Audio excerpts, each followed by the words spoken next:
The film Knight's Tale, directed by Brian Heeland, thematic representations of Marxism are exhibited through the overpowering noble class and inequality of the peasants. Hi guys, Elijah here, and today we're going to talk about Marxism. Marxism is a theory developed by Karl Marx, a German political philosopher. This theory states that all property is publicly owned and each works and is paid according to their abilities and needs.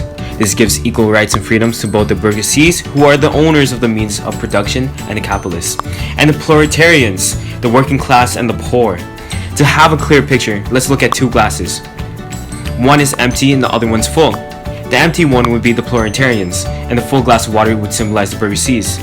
If we follow Karl's theory, the full glass of water must be poured in the empty cup to make it half full, allowing two people to drink instead of one, with equal amount of water in both cups. This allows the equal chances for both parties, but the capitalist system created class conflict because the interests of the two classes were at odds and the resources were unjustly distributed among them. As the psycho-economic conditions worsened for the proletarians, they would develop a class consciousness, the awareness of a social or economic class of their position, and interest within the economic order and social system. Their explanation at the hands of the bourgeoisie would be revealed, causing them to revolt, demanding the changes to smooth the conflict. If the changes maintain a capitalist system, then the cycle of conflict would repeat. If the changes made created a new system, like socialism, then the peace and stability would be achieved. A Knight's Tale begins with our charming William Thatcher, a peasant born who leads his friends as they embark on a journey to royalty. Now William overhears his social class and disguises himself as the noble knight to participate in these jousting tournaments.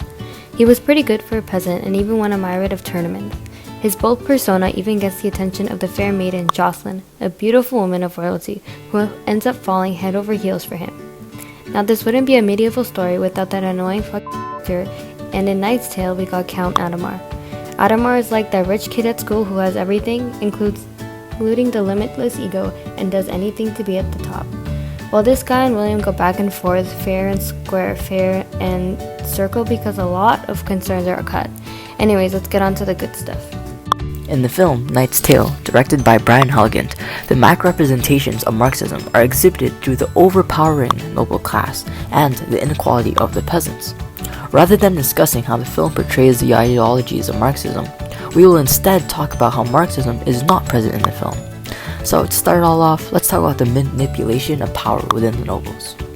So, the power of nobles will always surpass the rights of a peasant. For instance, in this scene, Adhemar makes an immoral decision of altering his lands into a lethal weapon. Despite Adhemar's noble status, he does not exempt the true traits of a noble character and abuses his class to punish Williams and his peasant status. Rather than abiding by Marx's non-repressive ideology, he takes action using the repressive ideology of restraining the freedom of others. Likewise, due to the difference in classes, William is powerless and is unable to retaliate or even speak up against Adhemar's cheap tactics. Adhemar's motivation is based off his own personal gain, which opposes Marxist ideals of working towards the common good.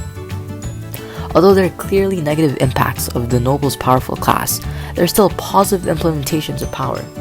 Additionally, the overpowerment of the noble class can be used for good. For instance, in this scene, Colville is able to capture the attention of all the peasants after many failed attempts by William and his own squad. The lack of Marxism is present within the behaviors of the people.